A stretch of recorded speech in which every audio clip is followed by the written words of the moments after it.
تو یہ اس کا براڈ اوور ویو میں آپ کو دے سکتا ہوں. تو پچھلے دنوں میں نے اس حوالے سے سوالات بھی بھیجے تھے NCOC کو اور اس کا جواب بھی آیا کہ پنجاب میں ایک ہی دن میں 8,000 ریکوریز دکھائی گئی تھیں. تو اس میں ہمیں بتایا گیا کہ ڈیفینیشن اپڈیٹ کی گئی ہے کہ جو لوگ ریکور کیے ہیں.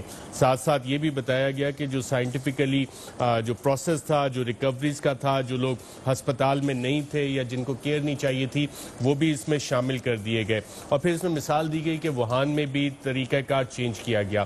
تو اب میں جاننا یہ چاہوں گا آپ سے کہ یہ ڈیفینیشن جو ہے وہ چینج کیا کی گئی, کرائٹیریا کیا چینج کیا گیا, اور اگر وہ کرائٹیریا چینج کیا گیا تھا کہ ایک ہی دن میں وہ 8,000 کی سپائک ہمیں نظر آتی ہے, تو اگلے پھر 3 دن میں وہ اسی طرح کے نمبرز چینج نہیں نظر آ رہے, دوبارہ کرائٹیریا ریورٹ کر دیا گیا؟ اچھا, یہ بہت اچھا سوال ہے اور اس سے واضح ہوتا ہے کہ آپ نے اعداد و شمار پہ بہت گہری نظر رکھی ہوئی اور آپ کو رکھی بھی جانی چاہیے. یہ تو بہت اچھی بات ہے.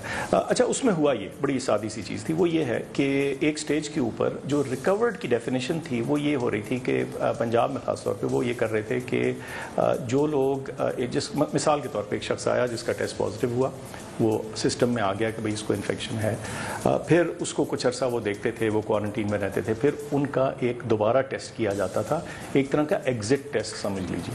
اچھا, جب وہ ٹیسٹ نیگیٹو آ جاتا تھا تو پھر وہ ایک طرح سے ریکورڈ کی کیٹیگری میں آ جاتے تھے.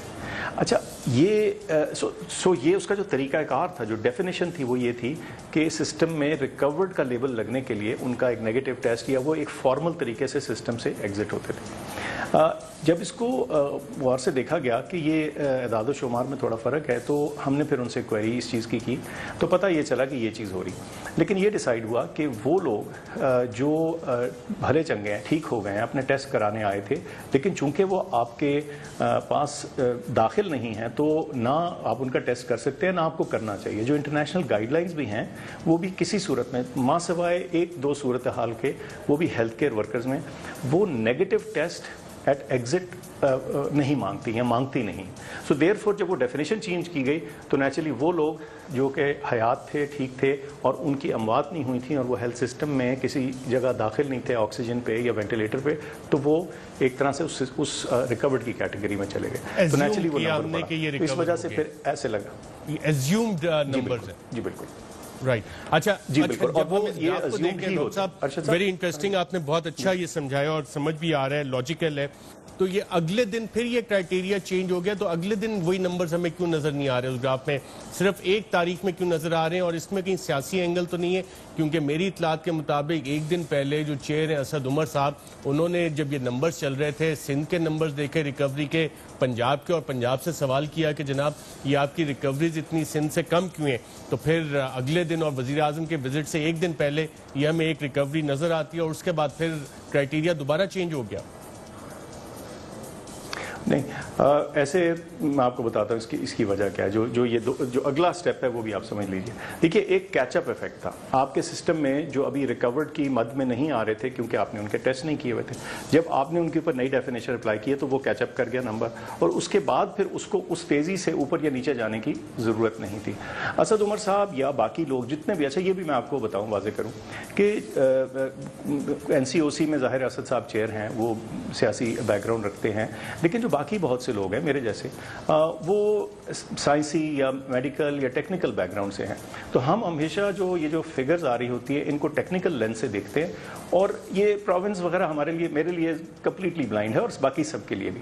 میں آپ کو مثال دیتا ہوں, اس کی بڑی واضح مثال دیتا ہوں. عید کے دنوں میں جو ڈیتھس کا نمبر ٹپیکلی آ رہا تھا, ہماری اوسطاً جو دن کی آ رہی تھی, اس میں تھوڑی سی کمی آئی. تو فوراً اس پہ نظر گئی, اور کیا ہم نے سوچا کیا واقعی یہ ڈیتھس کم ہوئی ہیں یا کسی وجہ سے, عید کی چھٹیوں کی وجہ سے, ہیلتھ کیئر کی اویلیبلٹی کی وجہ سے یہ انڈر رپورٹ تو نہیں ہو رہی. تو فوراً ہم نے جو ہمارے لیزونز تھے ان کی ڈیوٹی لگائی کہ آپ اس کو چیک کیجئے, اور پتہ چلا کہ ایک جگہ اور دوسری جگہ اور تیسری جگہ 2-3 پروونسز میں ان کی کچھ رپورٹنگ کم ہوئی تھی. وہ کیسے؟ مریض کی ڈیتھ ہو گئی, آپ نے ٹیسٹ لیا تعین کرنے کے لیے کہ ان کو کورونا تھا کہ نہیں, لیکن چونکہ عید کی چھٹیاں تھیں تو ٹیسٹنگ میں تھوڑا سا سلو تھا کام, تو وہ جس کی رپورٹ 2 یا 3 دن بعد آئی تو چنانچہ وہ عید کے دنوں میں سلاٹ نہیں ہو سکی, پھر وہ بعد میں کیچ اپ نمبرز آئے. تو یہ تھوڑی بہت جو اعداد و شمار میں اونچ نیچ ہوتی ہے یہ ایکسپیکٹڈ بھی ہوتی ہے, لیکن اس کو ہر دفعہ ہم ڈرل کرتے ہیں, اس کو کسی صورت میں ارسپیکٹو کہ کس پروونس کس جگہ سے ہے.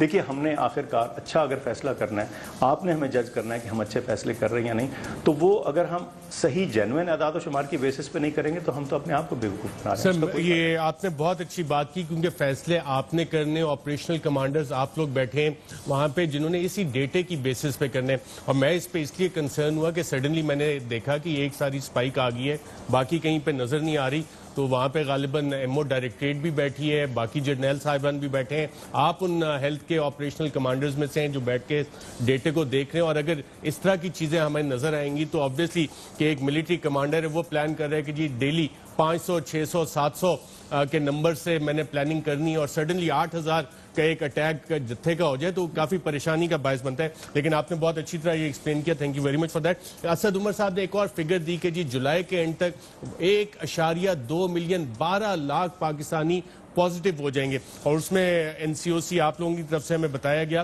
کہ 3 ڈفرینٹ گروپس ایسٹیمیشنز اور پریڈکشنز کے لیے استعمال ہوتے ہیں. ایک کمپنی بھی ہے, آرٹیفیشل انٹیلیجنس ہے, مشین لرننگ الگوریدمز ہیں, وہ سارے. تو اس کے لیے ہمیں ٹیسٹ کتنے چاہیے ہوں گے کہ 1.2 ملین پازیٹیو کیسز آ جائیں؟ کیا ہماری وہ ٹیسٹنگ کیپیبلٹی ہے؟ اور یہ سارا ماڈل میں ہم نے وہ ڈالا کہ 31 جولائی تک اتنے ٹیسٹ کر لیں گے اور اتنے % پازیٹیو 1.2 ملین بنیں گے. یہ بھی بڑا انٹیوٹیو سوال ہے, کیونکہ بالکل جیسے آپ نے فرمایا کہ اگر ٹیسٹ نہ ہوں تو وہ پازیٹیو تو آئیں گے ہی نہیں, وہ تو آپ کو پتہ ہی نہیں چلیں گے. تو جو یہ تخمینہ, میں تھوڑا سا بیک گراؤنڈ تو آپ نے خود ذکر کر دیا, لیکن میں ویری بریفلی, آپ کا وقت قیمتی, میں بتا دیتا ہوں کہ یہ جو تخمینہ ہے ہم 3 مختلف گروپ سے لگواتے ہیں. 2 کا تعلق ڈیٹا سائنس آرٹیفیشل انٹیلیجنس سے ہے, اور ایک جو ہے کنونشنل ایپیڈیمیولوجی کے ذریعے. اچھا, ان کو ہم علیحدہ علیحدہ رکھتے ہیں, ہفتے میں ایک دن یہ اپنا ڈیٹا ہمیں لا کے دکھاتے ہیں, اور علیحدہ اس لیے رکھتے ہیں تاکہ وہ ایک دوسرے سے انفلوئنس ہو کے جو ڈیٹا ہے وہ اپنے طور پہ جنریٹ کریں, اپنے سسٹم, اپنی سائنس, اپنے منطق, جو بھی ان کے پاس مشین لرننگ ہے اس کے اوپر کریں. اچھا, جب یہ سامنے لاتے ہیں پھر ہم تینوں فگرز کو سامنے رکھتے ہیں, اس کی ہائی اینڈ کو بھی دیکھتے ہیں, لو اینڈ کو بھی دیکھتے ہیں. تو اسد صاحب نے جس کا ذکر کیا 12 لاکھ والا, 1.2 ملین والا جولائی کے آخر میں, وہ جو اس کا ہائر اینڈ جو تھا تخمینہ کا, اس کا تھا. اچھا, اب دوسری بات جو بڑی اہم ہے وہ یہ کہ جیسے آپ نے کہا اب ٹیسٹ نہیں ہوں گے تو پتہ کیسے چلے گا. تو لگاتار جو ٹیسٹنگ کیپیسٹی ہے اس کو ہم بڑھا رہے ہیں, اور یہ آلریڈی 50,000 سے تجاوز کر چکی ہے پر ڈے جو کیپیبلٹی ہے, اور اگلے آئندہ ڈاکٹر صاحب بٹ نمبر آف ٹیسٹ آج بھی میرا خیال جو فگرز آئی تھیں 28-30,000 ٹیسٹ ہو رہے ہیں 28,000 کے قریب. جی جی جی. اچھا, یہ بھی ٹھیک ہے. اچھا, پہلے میں بات مکمل کر دوں پھر اس پہ واپس آتے ہیں. تو یہ 50 سے ابھی ہے, یہ 75,000 تک چلی جائے گی, اور پھر اس کو آگے 1.5 لاکھ تک لے جانے کی جو ہے ٹوٹل پلاننگ ہو چکی ہوئی ہے. اس میں مین پاور, مشین, ان کی ایفیشینٹ یوٹیلائزیشن, یہ ساری چیزیں شامل ہیں, کیونکہ آپ امیجن کر سکتے ہیں کہ جب ایک ہائی تھرو پٹ کا ٹائم آ جائے تو پھر آپ کو ایک لیبس کے اندر شاید ایک سے زیادہ شفٹ چلانی پڑے, ان کو زیادہ ایفیشینٹلی یوٹیلائز کرنا پڑے, اور جو وہ پول ٹیسٹنگ جس کا آئی ایم شیور کہ آپ نے انٹرنیٹ پہ بڑا ذکر رہا میڈیا پہ, تو وہ بھی اس کو بھی بروکار لایا جا سکتا ہے. اب واپس آتے ہیں کہ 28,000 کیوں ہوئے. اچھا, جو ٹیسٹنگ کا ہمارا الگوریدم ہے نا جی, وہ ہم نے پکا اور مستند رکھا ہوا ہے. وہ کیا ہے کہ ایک تو ہے جو پیشنٹ انڈر انویسٹیگیشن, یعنی وہ شخص جو آئے جس کو کوئی سمٹمز ہیں اور جس کو ڈاکٹر اس اسٹرکچر کے مطابق تعین کرے کہ یار اس شخص کا ٹیسٹ ہونا چاہیے, ان کے ٹیسٹ ہو رہے ہیں. دوسرے وہ ہیں جو کانٹیکٹ ٹریسنگ میں آتے ہیں, جس کا بہت ذکر رہا, اب تھوڑی سی خاموشی اس پہ ہو گئی میڈیا میں, بٹ وہ جو ٹیسٹ ٹریس والی بات تھی کہ جو ایک پرسن ہے, انڈیکس پرسن ہے, اس کے گرد کے جو کلوز کانٹیکٹس ہیں ان کو ٹیسٹ کیا جائے. تو چند ٹیسٹ اس صورتحال میں ہوتے ہیں. تو ہم کبھی بھی پروونسز کو یہ فورس نہیں کرتے کہ بھئی آپ نے ضرور, یہ آپ کا کوئی کوٹا نہیں ہے, جیسے وہ ہوتا ہے نا جی اتنے آپ نے چالان ضرور کرنے, ایسا مسئلہ نہیں ہے کہ آپ نے اتنے ٹیسٹ ضرور کرنے ہیں, لیکن جن صورتوں میں ٹیسٹ ہونا چاہیے وہ ضرور ہو رہے ہوں. اس میں تھوڑی بہت اونچ نیچ کبھی آتی ہے, کبھی بیک لاگ آ جاتا ہے. بیک لاگ کئی دفعہ یا چھٹیاں یا کسی قسم کا اگر کوئی بریکیج آئے, اسٹاپیج آئے, یا ایک جگہ کیپیسٹی موجود ہے لیکن ڈیمانڈ ایک دوسری جگہ سے ہے, تو پھر تھوڑا سا اس کو ڈیمانڈ کو اور کیپیسٹی کو آپس میں بیلنس کرنے کی بھی ضرورت پڑتی ہے. تو ہماری حد الوسع کوشش ہے, کیونکہ یہ 50 سے زیادہ لیبز ہیں جو کام کر رہی ہیں. بالکل ٹھیک ہے ڈاکٹر صاحب, میں ایک وقفہ لیتا ہوں, وقفے کے بعد, کیونکہ آپ فیلڈ سے بھی ریلیٹڈ ہیں, ہیلتھ پروفیشنل ہیں, تو کچھ کنسرن جو فیلڈ سے آ رہے ہیں اس حوالے سے بھی آپ کی رائے لیں گے ایک وقفے کے بعد. ویلکم بیک ناظرین. ہمارے ساتھ موجود ہیں ڈاکٹر فیصل سلطان, فوکل پرسن ہیں کووڈ-19 کے. ڈاکٹر فیصل سلطان صاحب, آپ کے پاس بھی چیزیں آ رہی ہوں گی کہ ہسپتالوں میں فیسلٹیز نہیں, حالانکہ جب آپ NCOC سے ہمیں فگرز دیتے ہیں وہ تو لگتا ہے کہ تمام جگہ پہ یہ چیزیں فیسلٹیز اویلیبل ہیں, ایپ بھی اس حوالے سے بنائی. تو ڈاکٹرز آپ کے ساتھ بھی یہ کنسرن کا اظہار کر رہے ہیں, اور اس کی وجہ کیا ہے, یہ کمپلینٹس کیوں آ رہی ہیں گراؤنڈ سے؟ یہ بالکل ٹھیک ہے جی. اس کی جو سب سے بڑی وجہ ہے نا جی, وہ یہ ہے کہ جو سپلائی اور اویلیبلٹی ہے وہ ایون نہیں ہے, وہ برابر نہیں ہے. مثال دیتا ہوں, جو 4 بڑے شہر ہیں, چاروں میں ایٹ ویریس سٹیجز جو ہے وینٹیلیٹرز اور آکسیجن بیڈز کے اوپر شدید دباؤ رہا ہے. کبھی ایک شہر میں تھوڑا بڑھتا ہے, کبھی دوسری جگہ کبھی کم ہوتا ہے, زیادہ ہوتا ہے, یہ چیز چل رہی ہے. اچھا, اب جب کمی پڑتی ہے تو وہ ایونلی نہیں پڑتی. تو اگر آپ ٹوٹل مقدار کو دیکھیں گے جو ہمارے پاس دکھ رہی ہے, تو آپ کو لگے گا, وہ ایپ کے ذریعے بھی پتہ چلے گا کہ ہاں کچھ کیپیسٹی یا اویلیبل کیپیسٹی کچھ موجود ہے. لیکن ایک قدرتی سا عمل ہے کہ کسی بھی شہر میں جو 4-5 میجر ہاسپٹلز ہوتے ہیں, ایک سب کو پتہ ان کا ہوتا ہے, پھر عوام کا ٹرسٹ ان کے اوپر ہوتا ہے. تو سب سے پہلا جو رن ہے, جو سب سے پہلا ڈور ٹو ناک ہے, وہ اکثر اوقات انہی بڑے مشہور یا مستند ہسپتالوں کا ہوتا ہے. اچھا, لیکن اس کا, اور وہاں اگر بیڈز پورے ہو جائیں تو نیچرلی پہلی فیلنگ یہی آئے گی کہ بھئی ہمارے پاس کوئی آپشن نہیں. اکثر اوقات کوئی اور آپشن موجود ہوتی ہے, لیکن وہ کسی ایسے علاقے میں ہوتی ہے جہاں مریض کو پتہ نہیں ہوتا. تو اس پتہ نہ ہونے کے چکر میں ایک تو یہ ایپ لانچ کی گئی, پھر جو تمام پروونسز کے ایمرجنسی سروسز تھے جیسے 1122 وغیرہ, ان سب کو وہ انفارمیشن فراہم کی گئی تاکہ ان کے پاس بھی ایکٹیو انفارمیشن ہو. اچھا, اس میں تھوڑا سا ایک گیپ ابھی بھی موجود ہے, وہ میں آپ کو بتاتا ہوں کیا ہے. وہ یہ کہ جب ہمیں ڈیٹا آتا ہے تو دن میں وہ 2 دفعہ اپ ڈیٹ ہوتا ہے. وہ اس طرح سے کہ تمام جو ہاسپٹلز ہیں, جو کی ہاسپٹلز ہیں, ان کی جو لیڈرشپ ہے, ان کی جو مینجمنٹ ہے, ان کے پاس اس ایپ کا ڈیش بورڈ ہے, وہ اس میں ڈیٹا اپ ڈیٹ کرتے ہیں. لیکن ہو سکتا ہے کہ ڈیٹا اپ ڈیٹ صبح 10 بجے کیا ہو اور اب شام 10 بجے ہوگا, لیکن شام 8 بجے جو سچویشن ہے وہ تھوڑی سی تبدیل ہو گئی ہو. بالکل ٹھیک. اور اس پہ اس حوالے سے آپ کافی کام کر رہے ہیں, جتنے لوگ NCOC میں کافی مل رہے ہیں. بہت شکریہ ڈاکٹر فیصل سلطان صاحب. ناظرین, آج کے پروگرام میں اتنا ہی, اجازت دیجیے گا. اللہ حافظ.